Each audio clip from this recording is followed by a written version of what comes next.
Hello and welcome to Just K, Mind, Body, and Soul channel.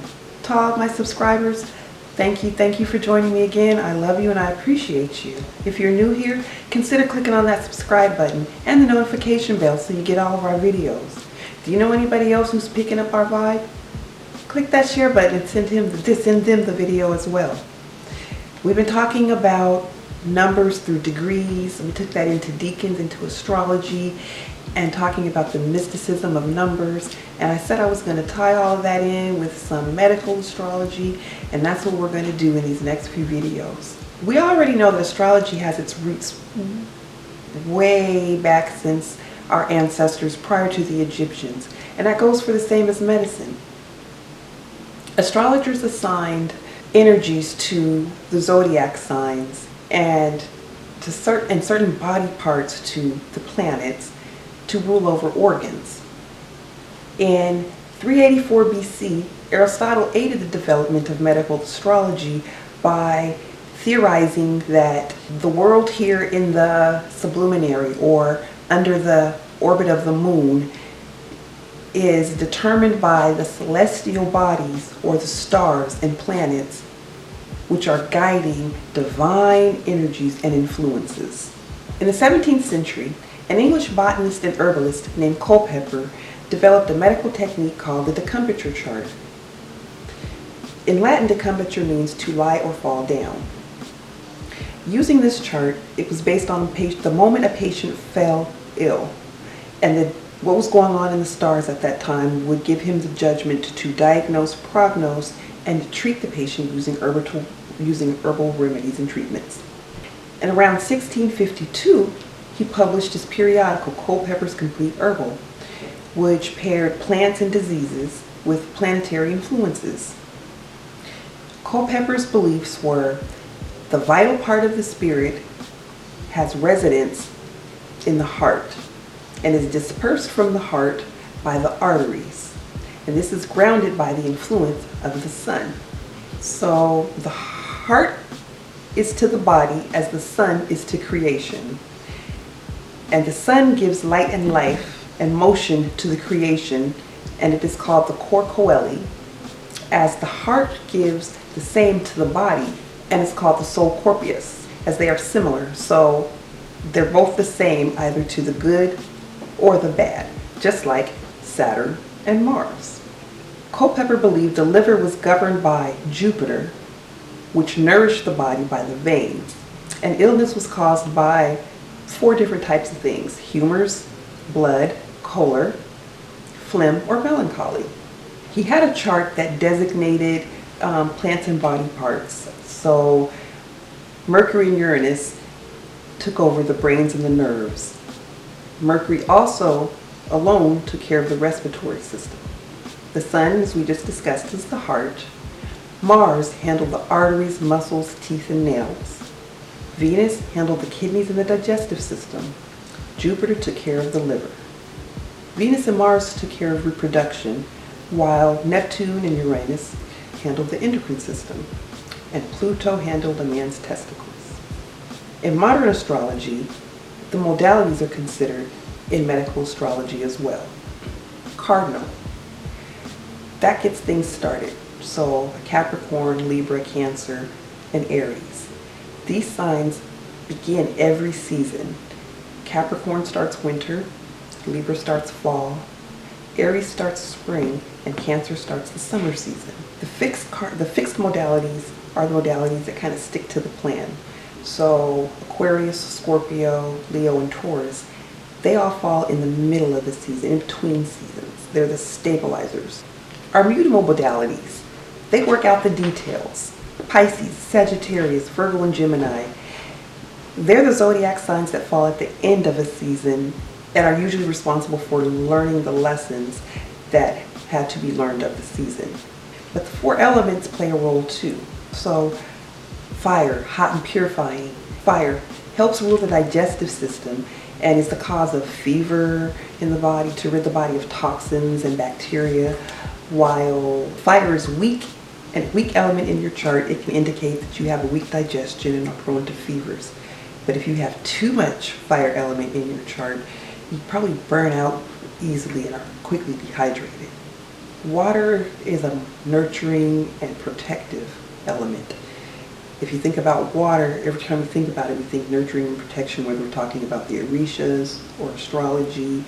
And when water element is weak in a chart, it has possible low fluids in the body and an excess of toxin buildup.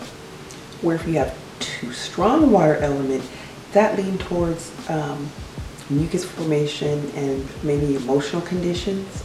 Air in astrology is our guidance, whereas it guides the process of oxidation in the body. A weak air element could indicate a weak nervous system. Too much air can speak of restlessness, nervousness, or intestinal gas. Earth, the grounding, that offers support and stability in the body. Weak earth in the chart can mean that you ignore your body signs, what it's telling you. While if you have too much earth in your astrological chart, that could indicate that you're obsessed with your body. Our medical astrology and zodiac also offers hints about physical appearance. And so in this video and the next one or two until we get all 12 signs done, that's what we're going to look at. So let's start with the zodiac of Aries. Aries is the first sign of the zodiac, the bold and ambitious Aries. Aries sits in the first house, the house of moving forward motion, ruled by Mars, the planet of aggression and ambition. The physical appearance of maybe an Aries sun could be tall, lanky, athletic build, strong bodies, large bones, a long face, and steady piercing eyes. The body parts ruled: head, face, eyes, brain function, and mental and physical energy.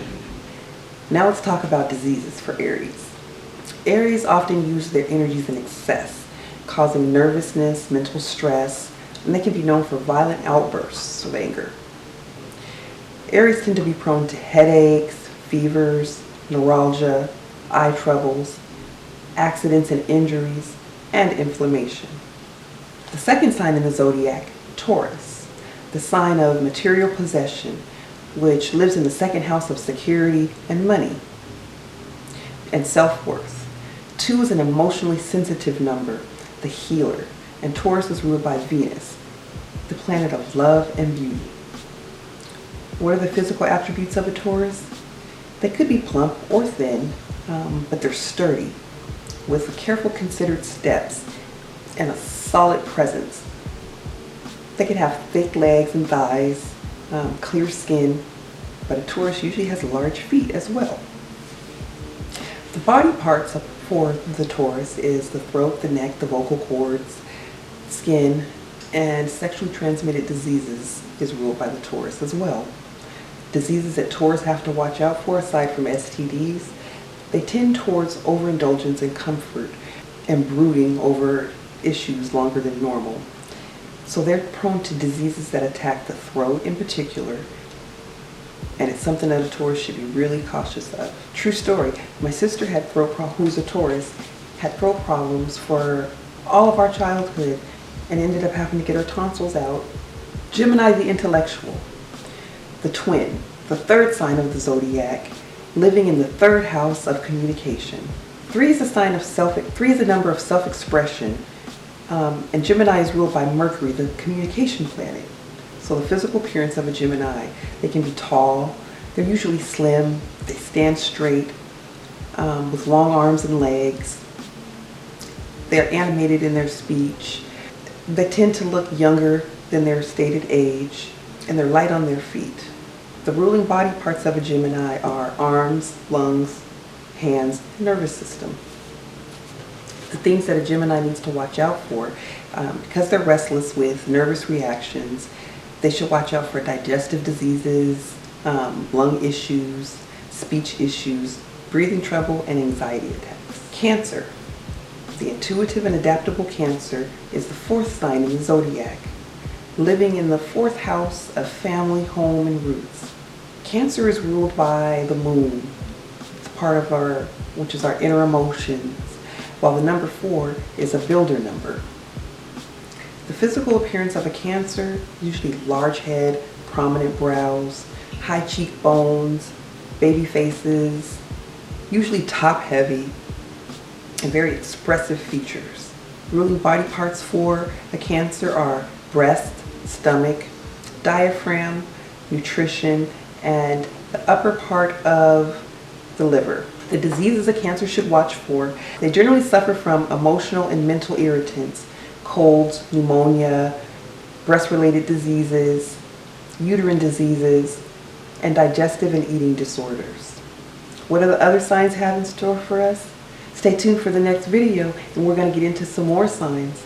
We've learned the degrees, we've learned what the numbers are doing. Now we're adding medical astrology and putting them all together. So I can't wait to see you back for part 2. I love you all. Remember, like, subscribe, and click on that notification bell. And until then,